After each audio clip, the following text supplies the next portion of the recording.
The sun said it is the incarnated source of it, the portal between the unseen sacred light geometry and Earth's visible energetic fields in all things, including land, wind, water, and fire. The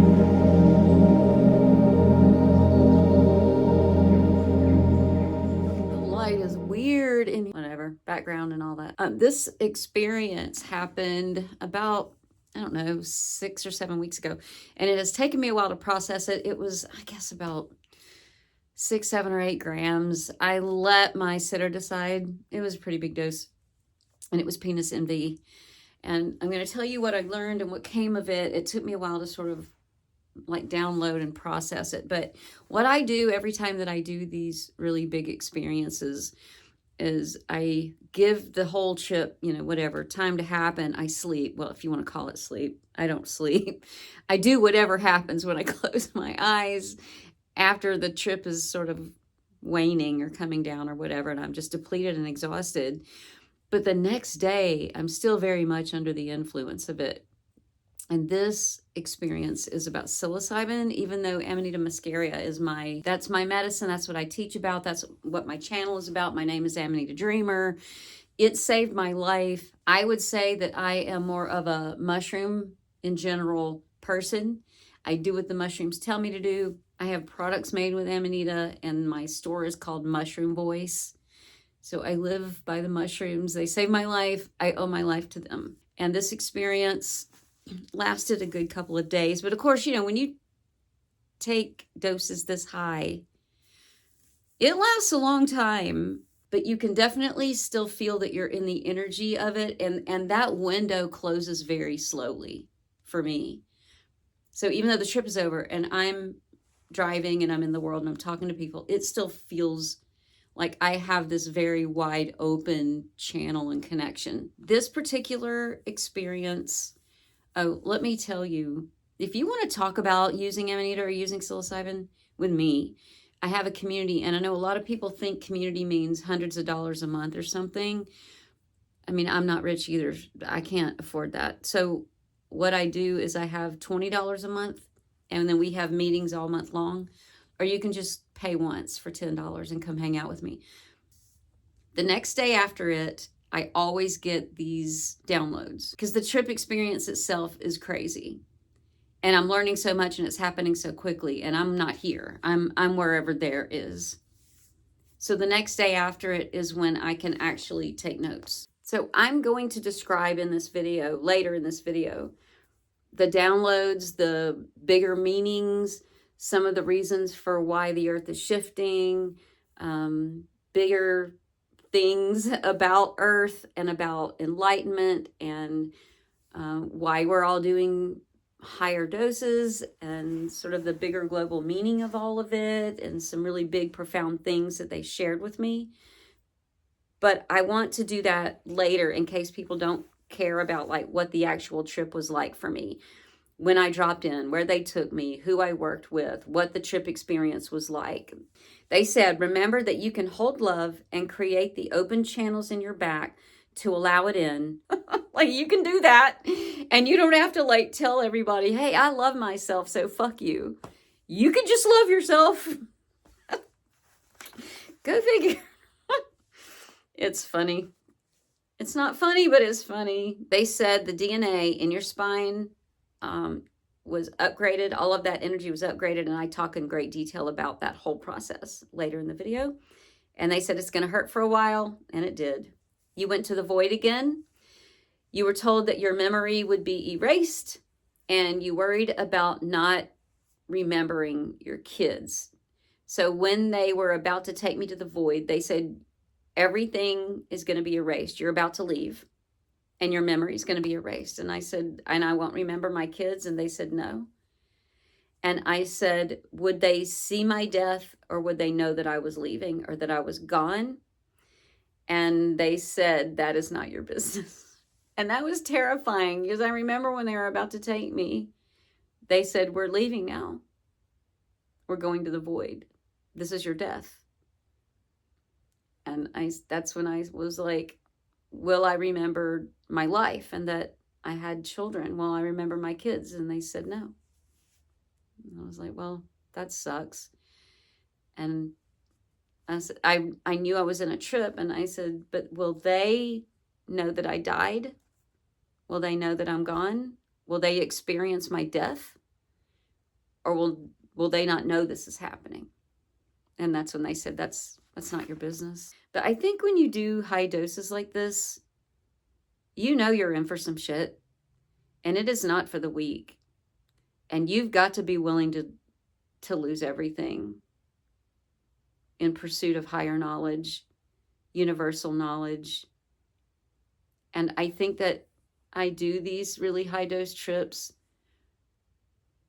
not only to heal myself, not only to help my family, but I know I have a platform and I want it to matter. And I want whatever I do, I want to be a vessel to do this, to bring it back to you, so that if you're scared, maybe I can help you find the courage if it's something you feel like you want to do too. I remember doing that and healing the land. I'm not going to talk about it. I don't want to talk about it. The work I did was sacred, personal, not for sharing. Points of pain, trauma, codes, and implanted toxic stories were removed from my spine. They said some of it was geometry. Sometimes it is geometry, sometimes it is light, and then sometimes you are working with the machines. Then they gave me the healing sound. I talk about all this in detail. As each was removed, I was shown how it got there, who was involved in it. I talk about in detail here in the video. How it connected to other experiences, people, and times, the origins of it for them, the legacy of that point of pain and toxicity through generations. I am leaking parts of it still and will for a while. That was really weird. It felt like energetic dripping and blood and fluid hanging out of my spine for weeks, slowly slowing down. But for a while it was leaking and dripping, but it was putrid and toxic and old and nasty, but also healing stuff trying to come in. But I was aware of it dripping and hanging, and over time aware of that getting less and less and less. And every time I go out and lay down on the ground, a lot of that is transformed and permanently good and made permanently good. And you can do the same thing. You got to go lay outside on grass, not just grass, earth, land, not concrete, not asphalt, land. As each was removed, I was shown how it got there. And after it was removed, new things were put in it. I did work on carrying the labor of other people. I needed to get certain tattoos and the points where I needed to get them on my spine, which was interesting. They showed me how to move my spine to promote healing. I'll share that with you. You move your head to the side, right? And then you shove your shoulders over. So like I'm trying to keep this part straight and only move over from up here. It's weird. It hurts a little bit, but it's amazing. It feels good when you learn how to do it. You just keep pushing into it right here over. And then sit up straight again and move your head over this way and then your shoulders over this way. It's weird. And lean into it. If you do that, you'll feel a buzz in your head and everything will hum. They said just let it die down. When that gets calm again, then you're going to move from right here over and do that on both sides and hold it if you can. And then you take that down to your pelvis and you go at your waist over. And they said do this every day. If you will move your spine to the side, starting at the neck and then the shoulders and then your midsection and then your hips. Deep breath and let it all line back up. Then go lay down on the earth. And they said, when you do this, you sort of flush your spine out energetically, everything. And I talk about what the everything is, all of the layers of what's happening in our spine to connect us to earth and to the all that is. I go in detail at the end of this video, or after all this. Oh, I went and laid out on the earth the next day. Let me bring you back up. And the earth told me this. She said, welcome. You are my child. You are not broken. I don't make broken things. I have the power of healing. It's what I do. It helps me maintain balance for all of us. It's easy to do when you lay here. The sun showed up and sent the same light geometry I had during my trip. And the sun said, it is the incarnated source of all of that sacred geometry that we see when we trip, that on earth, it goes from the out there when we trip, the sacred geometry and the energy. The sun is the portal to bring it to us here on earth, to get it into our physical bodies. The sun said it is the incarnated source of it, the portal between the unseen sacred light geometry and earth's visible energetic fields in all things, including land, wind, water, and fire. Ancient and all cultures knew this about the sun from their own experiences on trips. This is why they honor the sun as a life-supporting and healing portal and source. I told you, I keep telling you about the sun and worshiping the sun. And solstices and equinoxes, and why the rituals of them are so important.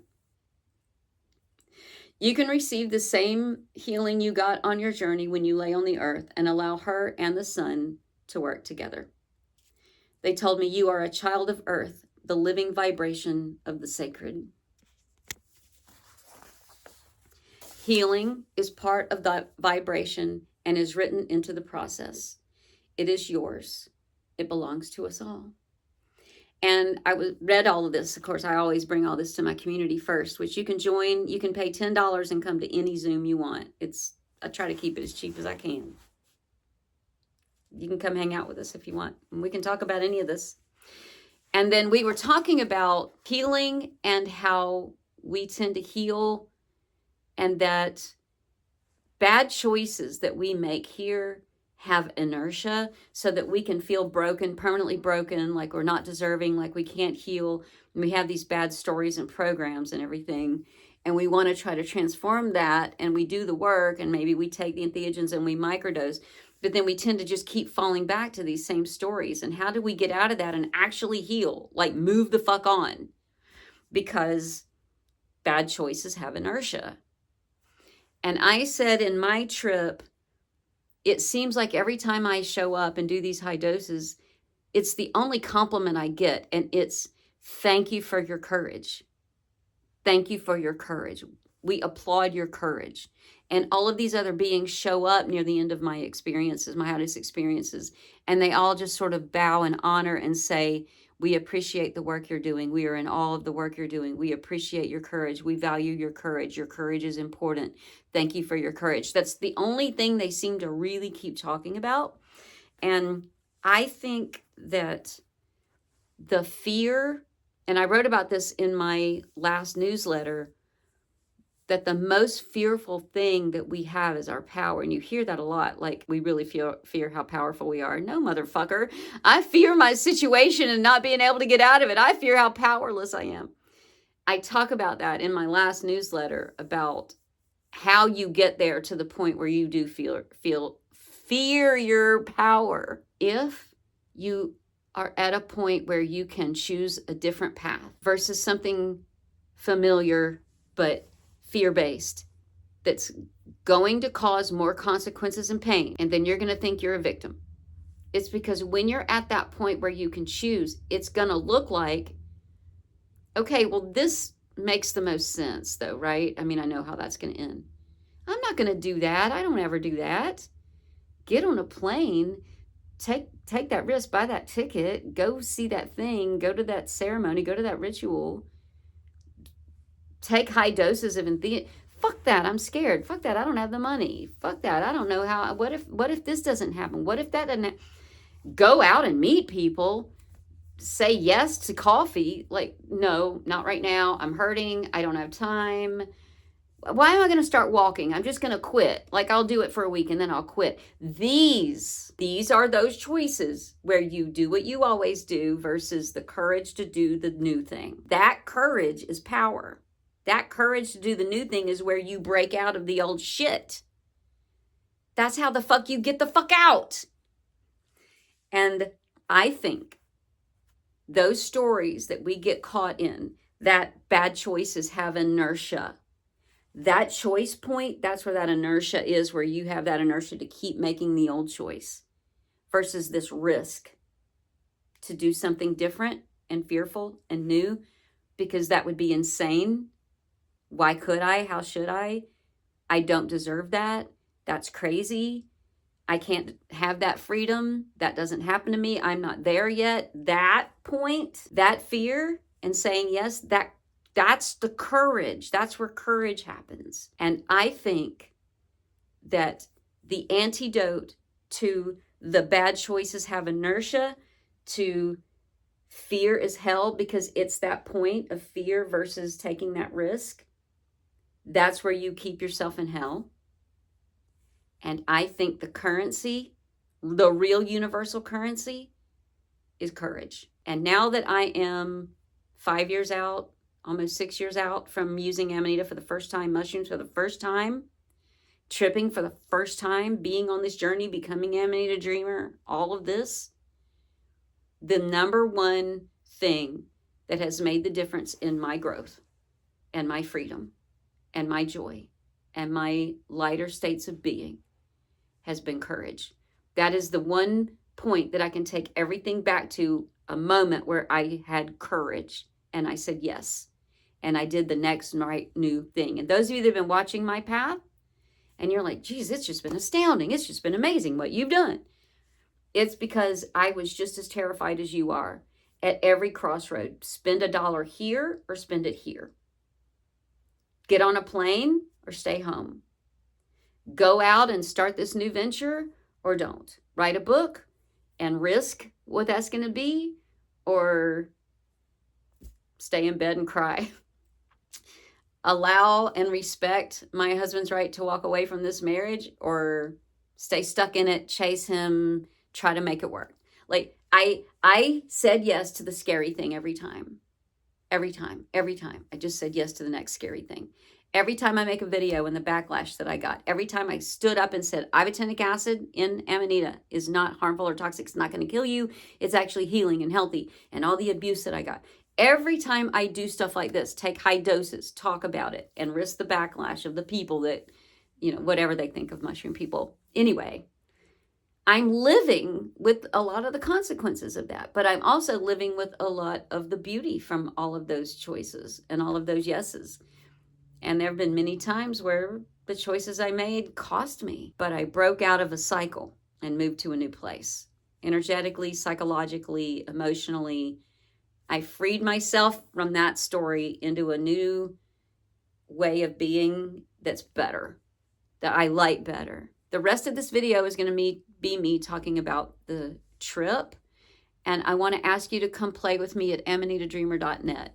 Literally every question you have right now, no matter what it is, it's answered there. I promise you. From how can I talk to you, to where do I get these mushrooms, to what's your story, how did you get here, who the fuck are you coming to my city, what are these classes you teach, do you have educational videos, where's all the rest of your videos that aren't on YouTube? There's nothing that you won't get your answers to there at amanitadreamer.net. Okay. For the rest of the video, let's go. One of the issues that I've talked to them about this time, one of my intentions, was to ask them why I can't breathe. Why do I have so much asthma and just issues with my lungs? And I have a rescue inhaler that I have to have had asthma my whole life. I always thought it was because I used to get hit in the back as a very young child until the breath was knocked out of me and I couldn't suck in. I couldn't take a breath. And so I thought I was holding all that pain and fear and trauma in my lungs. And I am, and I was. But I learned more about that this trip. I asked them, why does money keep getting blocked? It's been a theme my whole life where I get this really great job, the money is good, and then something happens to the company, they go out of business, I lose my job, or I write a book, or I have a new idea, I do a side gig, whatever, it goes great, and then something happens to block it. I come into money, it's gifted to me, but then something breaks in my life that takes all the money. Do you know what I mean? It's always been this theme that I can come up with the money, but then the money's gone and I don't get to actually build a life. Nothing consistent with it. And then I said to them, it seems like I do this right after I drink. I make the tea with psilocybin, just like I do with Amanita, and I drink it. And while I'm waiting for the come up, I state my intentions. And one of the other ones was, I know that it is my divinity and my right to provide for myself, my children, and then the others. And I want to be able to do that consistently. This trip started quickly, 6 minutes in, 6 minutes. It wasn't a long come up either. They just took me and I was gone. In the trip before this one, if you want to see all my high dose trip reports, they're at amanitadreamer.net under I do drugs or I do entheogens or I do whatever. It's an I do playlist over there. Just go to the videos and then find the playlist where I do. And you can see all my trip reports. The last one that I did that was this high of a dose, it was fast too. It was 8 minutes, but there was this introduction that I tell you about. This one didn't have an introduction. I just felt it come, and they showed up very quickly, and they said, welcome. Thank you for your courage. Where would you like to begin? I said, I don't know. Take me. Let's go. And we were gone. And I immediately went to the void. And I know now when they take you to the void, the job in the void is to just go,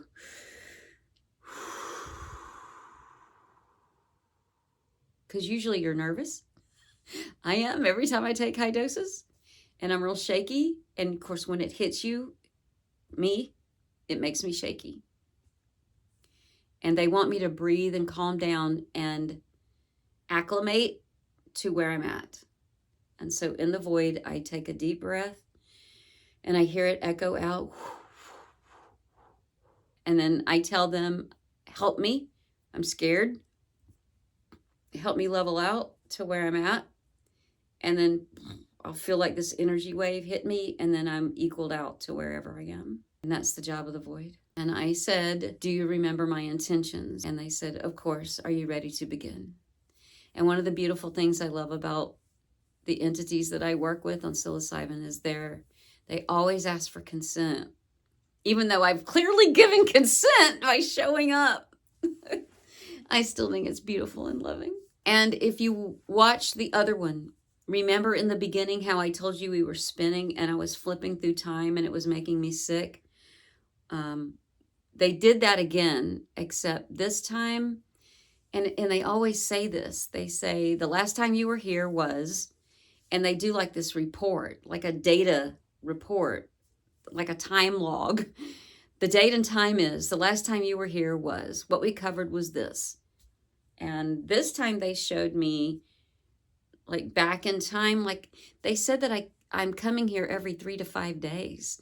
In this timeline, I'm not. It's like once a year that I take these really high doses, or every 6 months or something. And so they said, you were just here. And then I remember. And then they said, we have to remind you every time you come here that you come here every 3 to 5 days, but you're doing it on other timelines. But you have access on all your other timelines that you are living these other lives parallel to this one, that all of you has access to that information. So this lifetime that I'm talking to you in, I'm still learning and getting the knowledge from those other timelines. I think that's kind of interesting that even though other versions of me are doing these high doses and getting this background is driving me nuts, getting access, I don't have to go do high doses in this particular experience that I have access to, that my memory is of linearly, to get the knowledge of all of these other experiences I'm having on high doses. This is what they show me. I experience it in this trip. I'm aware of the other versions of me taking these high doses and the knowledge that they're downloading on my behalf that I'm also getting access to.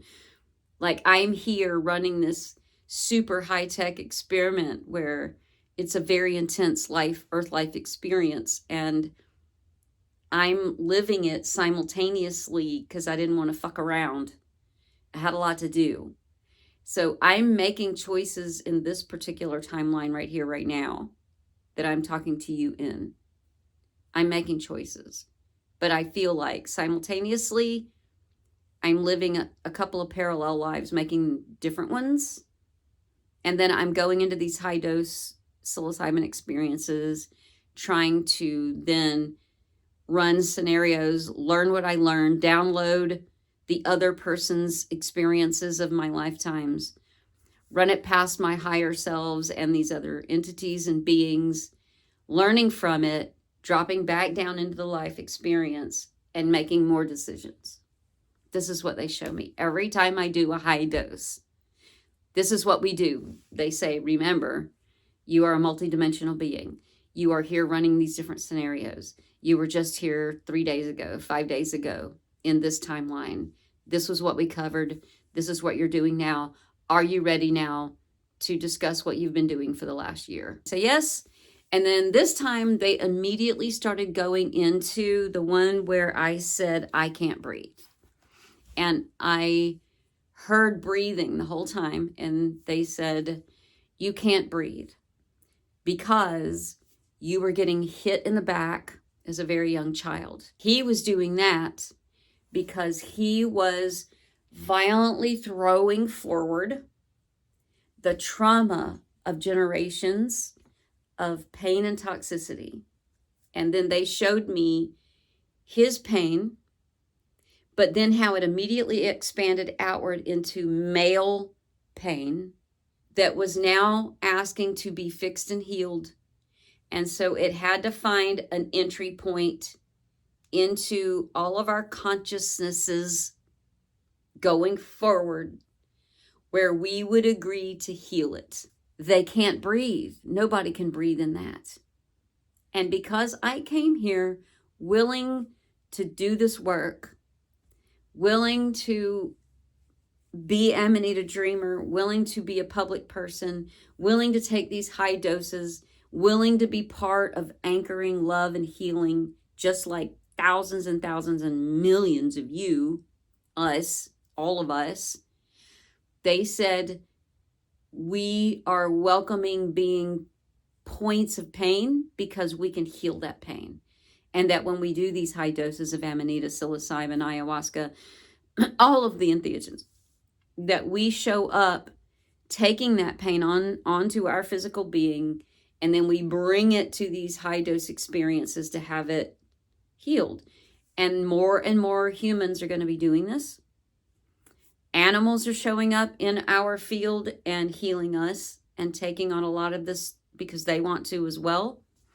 And that many living things like the sentiences of the north wind and the water, they are all showing up, doing this work and doing this healing and helping to raise the cleansing and the vibration of all of us on this planet. After they took me through all of that, when they brought me into healing all of this, they went in, they anchored me with metal rods through my neck and at different points along my spine to hold me still, which I don't understand why that was necessary. But anyway, they came in through my back and anchored it, and it was extremely painful when it went in, and they held me in place, and then a whole bunch of machines came in, and they were doing a bunch of stuff to my neck all the way down my spine. It was extremely painful. I was crying and not screaming out loud, but like screaming in my head and in my body.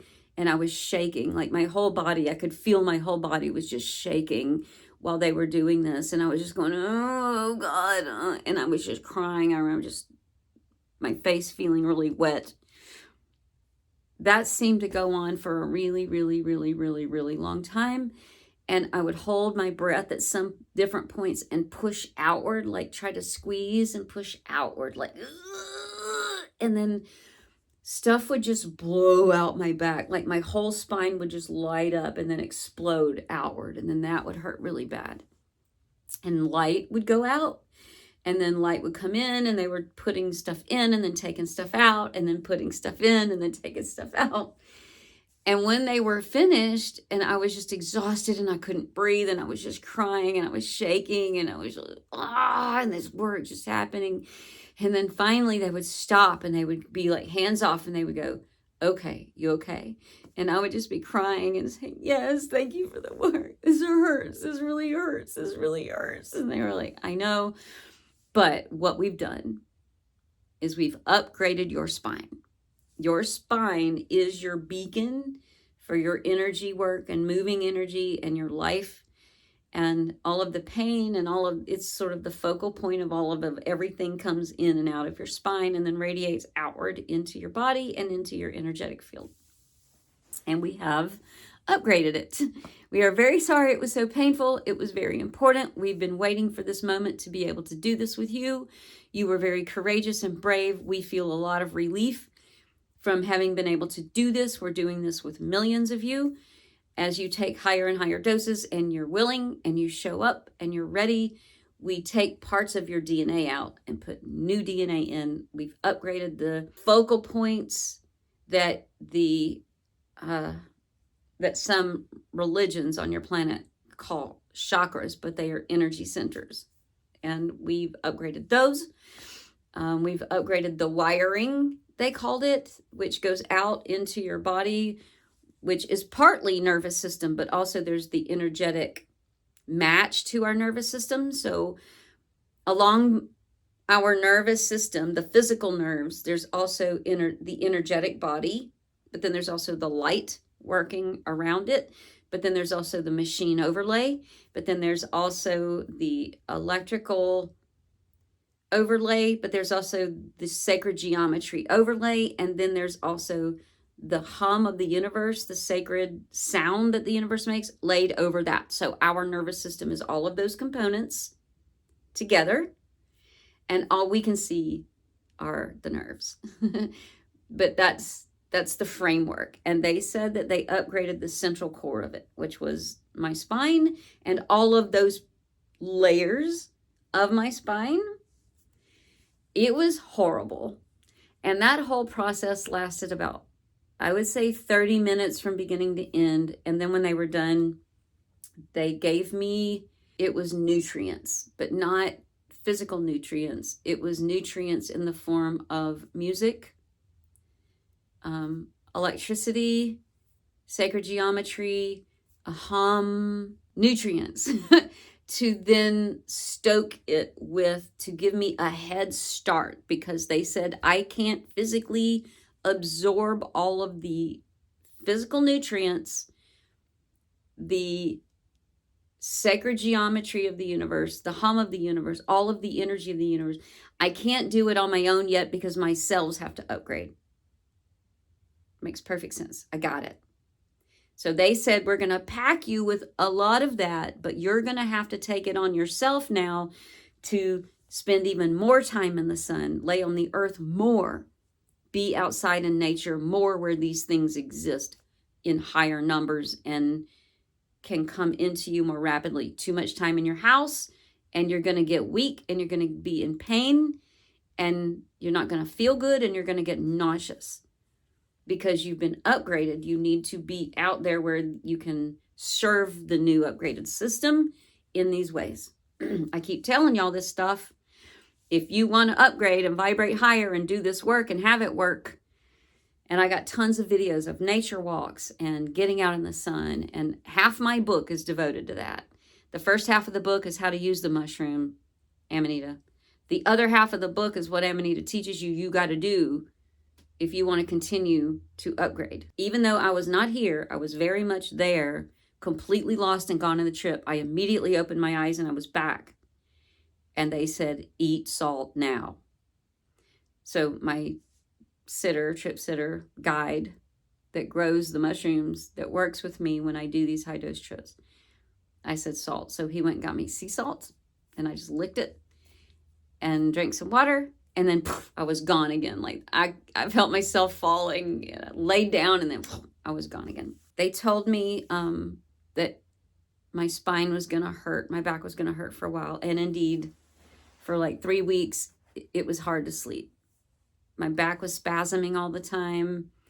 I would get shoots of pain like out of my spine into my back. This video is sponsored by mushroomvoice.com. If you want to get products, that money goes directly to me and to helping do this work and keep moving forward, educating people, helping people, loving people, supporting people like you. And I love you, beautiful people.